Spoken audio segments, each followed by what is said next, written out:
So, by the time you're basically seeing this video, you've basically heard me go through the first book of the Escapades of Fay Willows. While I was basically reading it, if you're basically observing, you would have seen me basically doing a few minor edits basically as I was going through. And trust me, it could have been a lot worse.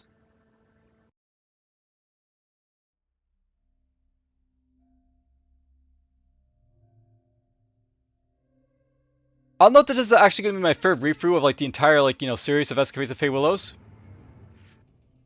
I went through a first read-through of it initially, and I didn't really like what I basically had for you guys. So I used to delete those videos right out. Then I did a second read-through, and it was a little bit better, but I still felt I was doing a lot, too much editing basically throughout these read-throughs. So I was like, nope, not good enough. Scratch it. We're just gonna restart yet again. And this is the second read-through you can basically see right here. You can see I had a lot of time basically put into doing this read-through the entire Escapades, because long story. I mean it's a literal long story, not what I'm doing is a long story. You get the idea. But that leads to the question: why does this story need to be re-edited so badly? It's the thing. So I'll note that I'm basically the one who basically wrote the Escapades of Fay Willows, and I'll note that basically I wrote for Tales of Maj'Eyal here. It's basically included with the Forgotten Cults DLC back in 2018, but work on my story started long before that. I'll note that basically I've been involved with a couple of these DLCs at this point. That being both the Orcs DLC as well as the Spider DLC. And it's within the Spiders DLC, this area right here, I actually started to write the lore. And you can see it right there. So, when I basically first started out, this is May 30th, 2017. And I started this thread here, basically saying as dust, this thread post. This is the beginning of my work in creating a long series that would rival the Escapades Chronicles. And yes, I believe this is a series that basically rivals it, though it also goes far and beyond as well, so to speak. Anyhow, I basically started to write these little lore bits basically in the forums in this thread that's basically hidden away for you guys. And from the start here, it's very short, as you can see, for each of these chapters. And you'll actually quickly notice here that these chapters here, they basically only do half of what's basically written for each of the chapters I've got. And so it's slowly gonna go through these chapters so you basically can read along if you just want to see it. Now, I'll note that the initial idea I basically had for the Escapades of Fay Willows is that I would basically have sort of a very short window experience, looking in on Maj'Eyal from a first person perspective. And the idea basically for a story is that it basically falls along with a Floor, who basically was living during the times of the Spellblaze. Now, this Floor, during the Spellblaze, she's basically in the area where the Heart of Gloom basically is. And that sort of explains basically why the Heart of Gloom basically is, with my lore here, because it actually explains that the place became cursed during the Spellblaze for whatever reasons or that are unknown.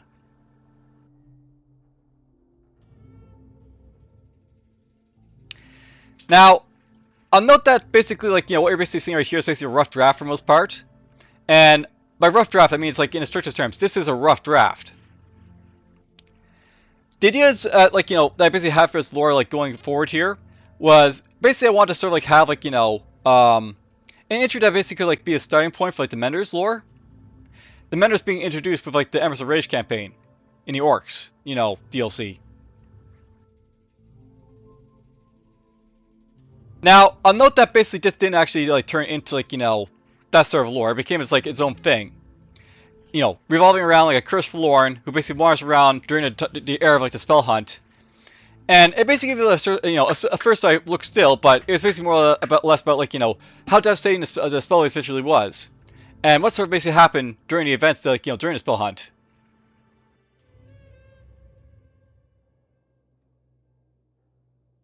Now, it's worth knowing that basically with like my lore here, something I wanted to actually do is sort of touch on like ideas of like how things basically sort of came to be, and as well as like fill in lore gaps basically are left by the other pieces of lore.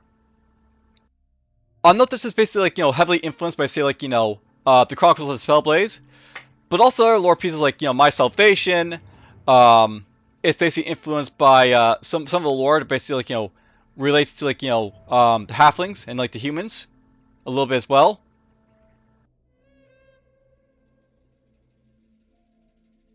Now, I'll note that initially, when I basically got to like book 2 of like what basically became like the Escapades of Fay Willows, I was really basically sort of like running by the seat of my pants at that point, so to speak.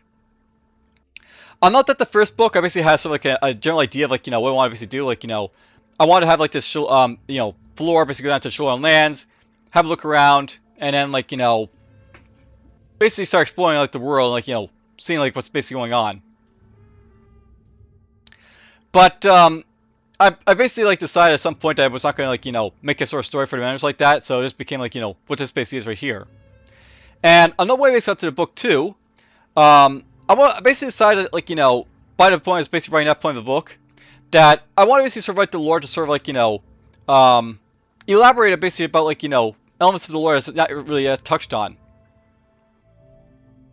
One of those obviously is basically Ziggurat, which is basically why book 2 is like so heavily involved with them and their antics and such in like the Nargo capital. And eventually, after I basically like got through with like the Ziggurat, oh, I guess I wasn't really through with them, but I thought basically as well like there's basically a piece of lore we haven't really touched on, and that's basically the ogres. And I'll note that basically like the ogres are basically added into like the game, but we never really like had any lore basically about them. We have like their introduction basically in the Emperors of Rage more or less, than they have like in the Age of Ascendancy for like their lore. And I want to basically sort of like change that a little bit with like this lore right here.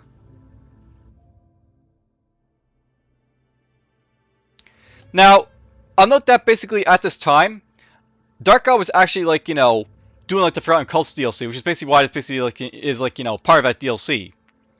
And I'll note that he actually like caught attention to this probably around the time I basically started writing like this right here about the fleeing ogres. And of course, we know basically why this basically caught his eye, because we have the Krog. The Krog being a secondary race that basically came with like the Forgotten Cults DLC. Now, I'll note that basically at this time, I didn't actually like intend to actually like make like the backstory for like the Krog. That's just sort of like a happy coincidence that basically happened for me basically writing this lore here. And it actually does pretty well to sort of explain like I think what happens here with like the ogres basically being like carried over to like Ziggurat to be experimented on, and essentially that's basically how the Krog basically came to be. This story sort of goes into like a sort of like I guess we'll call it like prophet type of tale, or Moses type of tale. Whatever you call like Moses basically is like a character in like biblical nature. Essentially like her job basically here is to sort of like bring the ogres basically out of like their imprisonment and bring them over to like the promised land, shall we say, the shoreline territories where they can basically be safe.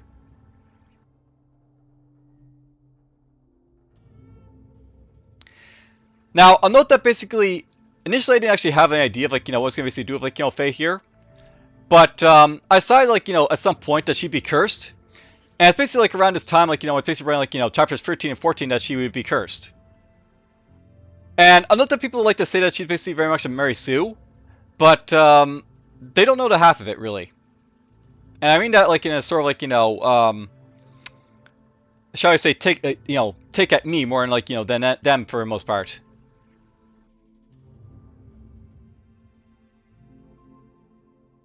I'll note that basically when I wrote like Fay Willows here, she was actually inspired by Mary Sue's in a way. And I'll note that basically if you go look at like chapter 16 here, you basically see it like she's really like a Mary Sue in this like sort of instance right here. So I actually toned her quite a bit down from like what it initially was. And I'll note basically I basically had this like being like sort of like a stage type of like thing where if you basically like remember back to say like Greek plays and stuff like that, this is basically what this is sort of like based on, this sort of idea here.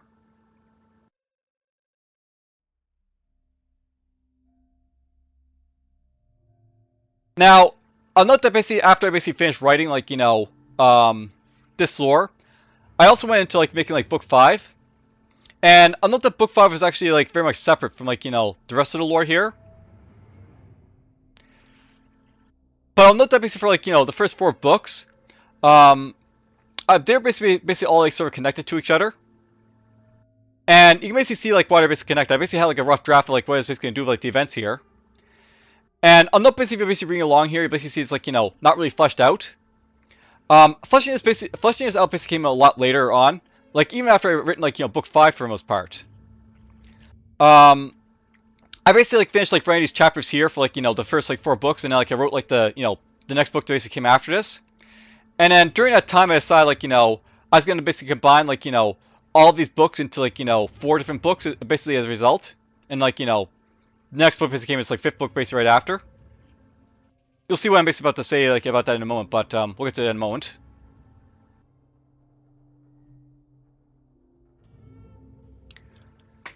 Probably worth knowing as well, and I'll just basically sort of hint at it since they're basically seeing on my screen right here. I'll note there's basically a lot of, like, the ideas basically had for, like, this lore that basically didn't actually make him in. Some ideas that didn't make him in basically were a result of, like, me thinking, like, this would not be a good idea to include. Other ideas basically were not included because people basically objected to, like, me basically covering him in the lore. And one such, like, idea that was basically, like, covered was basically the idea, like, the spell blade basically sort of, like, implicitly basically causing, like, the curse, like, affliction to, like, people. I'll note that basically when I wrote this lore, I really wanted to basically, like, sort of, like, tie into, like, why things basically are the way, like, they are in, like, Maj'Eyal. And I'll note that a really good, like, instance of it is basically, like, the spell blades, like, affliction, like, chapter I have right here. Initially, I was gonna have it so, like, basically people were, like, reading, like, this, like, story would learn that basically, like, the spell base basically is what basically trigger, like, all these, like, cursed phenomena from basically happening, so to speak. But eventually, someone objected to this, so it's like, okay, let's make it sort of, like, implicit as opposed to, like, explicit. So that's basically why the story basically, like, came to be as it basically is. And it's probably for the better, but by the way, because, like, it leaves it basically to the imagination as to, like, what the, like, affliction class is basically all about and where it basically sort of comes from.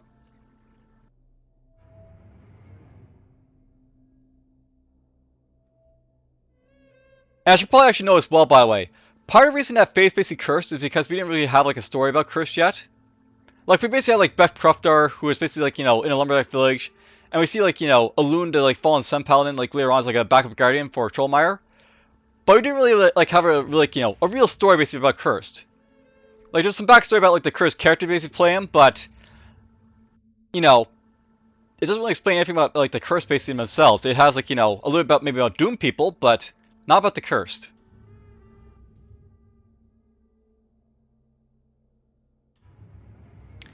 Alright, now, I'll note basically you're seeing, like, at this point in this thread, I'm basically sort of getting to, like, the end of, like, what I've written for, like, the first 4 books. And I'll note that basically, like, at this point, I sort of went back to sort of, like, make sure there's, like, no, like, sort of, like, lore points I'm basically sort of, like, leaving out. Try to, like, get rid of, like, those, like, plot holes that, like, I basically had, which there's actually quite a few basically at this point, by the way, just to throw it out there. My first basically, like, 4, like, task basically for writing a story is basically a rough draft down and, like, make sure it didn't conflict with, like, majorly of any other, like, plot points basically in the story. That's also sort of why basically, like, somebody basically objected to this basically as well, because they actually consider it like, a bad thing to actually have it so, like, the affliction is basically, like, yeah, like, don't explicitly, like, mention this basically is the idea.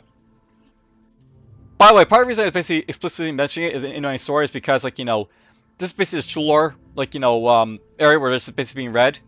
And obviously, like, the Shalor are basically, like, how can I say this? They're basically sort of like the Germans basically are today. They blame themselves for everything, probably more than they really should. And yes, they did some bad things, but they blame themselves far more than they really should.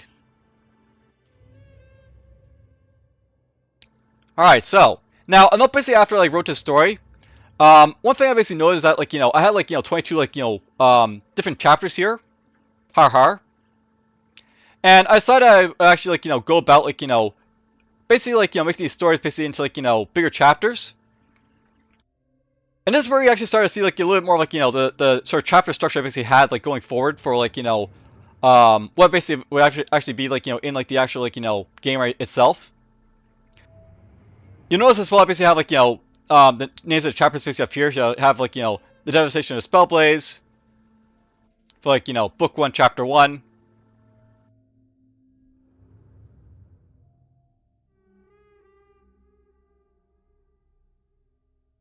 I then have like chapter 2, the suffering of Elvia. And this basically corresponds to like Fay basically getting into like Elvia. She basically like helps out the Shalor, learns about the Spellblaze. And no, by the way, at this point, when I basically like sort of like combining these basically into like giant chapters, I had to basically like break them into like different books.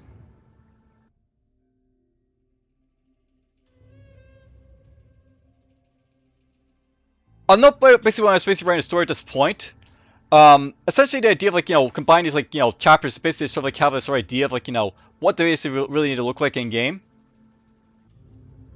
Like this is basically like the sort of like length I basically want like each of these chapters to sort of be, and it's basically like predefined because like I didn't want to basically have it so like there's like a huge amount of text to read for like each chapter, and I basically had it so it's like I figure it's like 10 paragraphs or less for like each of these like entries. So 1, 2, 3, 4, 5, 6, 7, 8, 9, 10. It might be a little bit more than 10, not really sure, but I basically had like a certain like paragraph limit where it says like nope, that's too many. I mean, I sort of start limiting paragraphs at that point.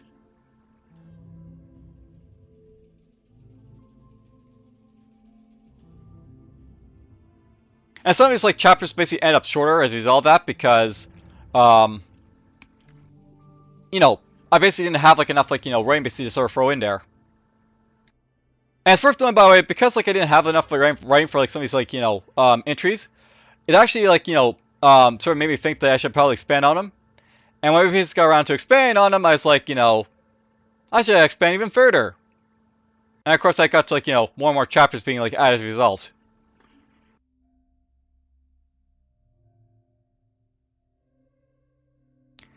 And eventually what happened is, of course, like, I basically wanted to make like 4 books. And each of these books basically sort of correspond to like a different sort of like, event that basically happened with like, Fay's escapade. The first one being like her way down to like, Elvia and her like reactions down there. The second was basically about her like, adventures in Nargal Kingdom.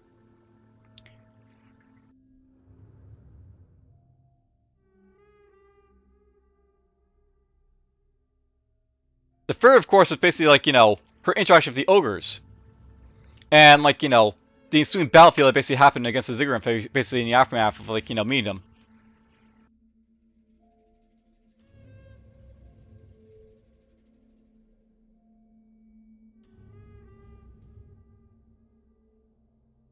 Now, note by the way, a lot of this stuff basically you're able to read right here.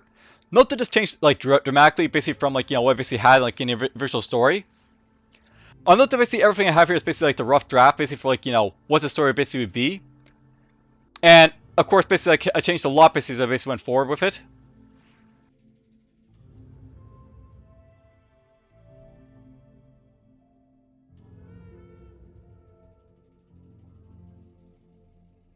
I'll note, for example, that I basically expand a lot on the characters, and even now with like the as basically for like the story I'm doing right now, I'm still like expanding a lot more on like having more characters and such basically in like the story.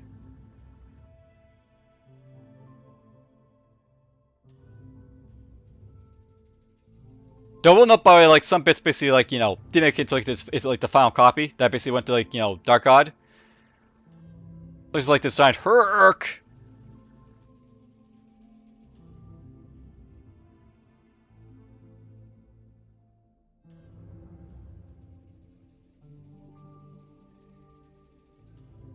Alright, well, I know we're basically into like, the end of it was basically like this sort of like rough draft for like, books 1 to 4.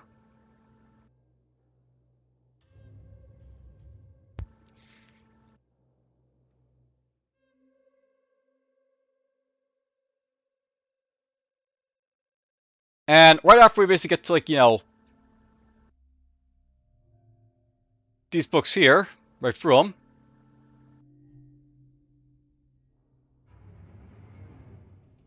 And this might actually be one of the like, longer chapters right here, so 1, 2, 3, 4, 5, 6, 7, 8, 9, 10, 11, 12. I guess 12 is 12 or 13 is probably like the paragraph limit I basically have for like each of these lore pieces. I might have actually like, upped that to basically 15 at some point. I can't really remember. Though I think like, around this like, that sort of like, amount of like paragraphs basically was like sort of aiming for like each of these ones to basically be about at most.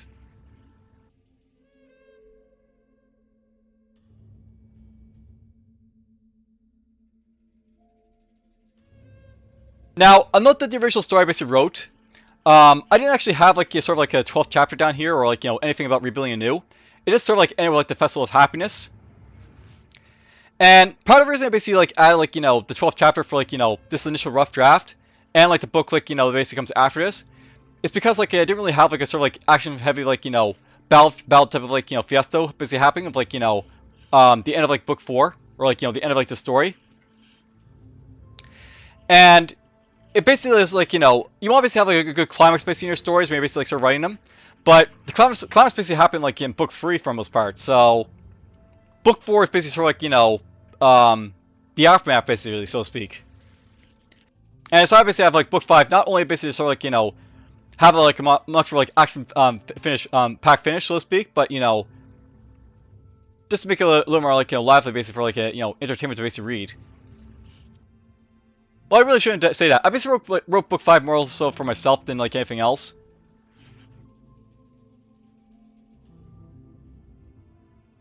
Something about like, book 5 is that basically I sort of wrote that basically for fun for the most part. And it's basically sort of like in response to like, what I was basically doing with like the Spider DLC basically at this point.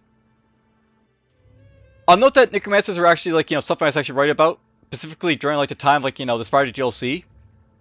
And I actually have written like, the necromancers in the Spider DLC to be like, more malevolent than they were like, malevolent basically as they were in like, Ajal.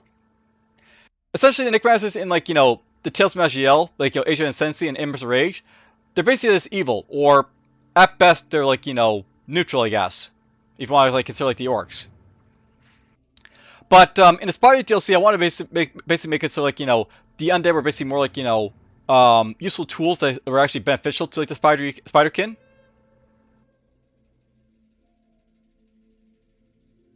Alright, so I'm not basically get down here like to a final post right here. And basically I did like more editing as like, basically touched up on the book 1 here. And basically I had like, 12 chapters initially when I basically did the rough draft for this.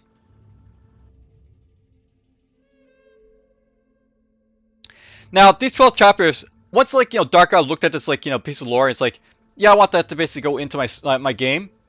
I actually expanded this to be like, the, 24 you basically see like in like the game today. And the idea of basically like expanding on is basically to like, flesh out like bits of the story that like, weren't really like, well like sort of like, filled out more than anything else. Like I didn't really have like a really good explanation as to why like, Fay got into Elvia, so book 1 basically is like, sort of like written to sort of like, establish like, how she really get into Elvia in the first place, so to speak. I also fleshed out the battles basically in like, book 3 quite a bit as well, so there's that too. Anyhow, after I basically finished with like the lore of book 1, I went to like the next book, which would actually become like book 5 later on. And there's basically a key difference between like, the 5th book and the other 4 books in the game. And one of those differences is the fact that basically book 5 was very much like, pre-written to basically like, read.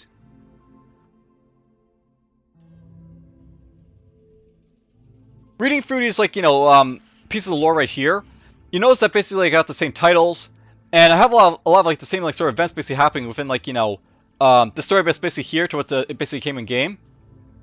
And that's because I didn't really have to flesh this like, story basically out I did right here all that much. And I think it's probably like a good thing because like, it basically saved a lot of work basically like, having to think about like, how am I going to write up what's the story's going to look like for like book 1 and 4, and like, this is like, oh, let's take this and use it as it basically is, so to speak.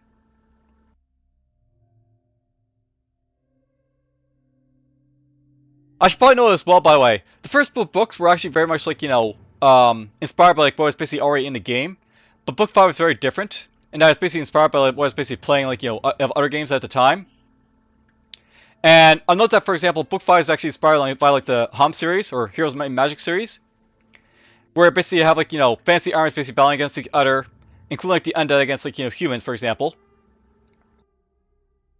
And a big part of like this story is basically sort of like to show like what in a battlefield sort of context it would actually look like in Maj'Eyal if like two like factions went against each other. And obviously this is a little bit different because basically in like Tales of Maj'Eyal you basically have factions like Nargles versus like the humans, like the Conclave and stuff like that. But this would be like a Necromancer basically attacking like the Shalorn, which is quite a bit different, I guess we'll say it at least.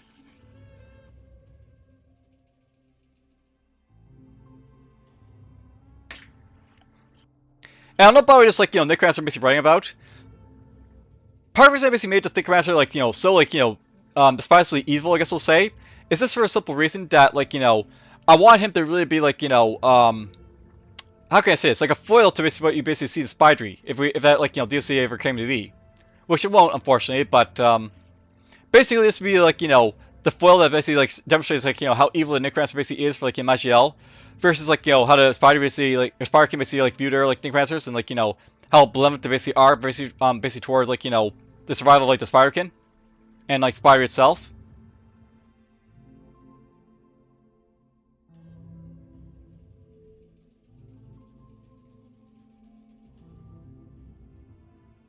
Alright, so I'll note basically something to note as well, by the way.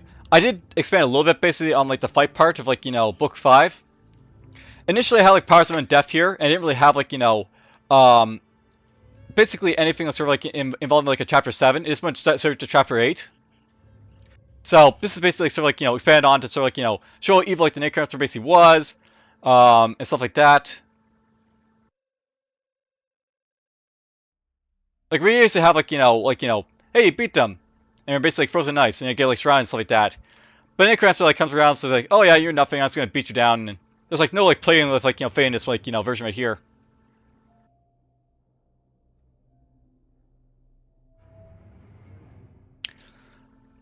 Alright, so there's basically like the final like bit of like lore I basically wrote in like the forums for like chapter 5. Note that basically like there is no like chapter 8 because it skipped right down like that to the next like chapter, which is basically like the final chapter right here.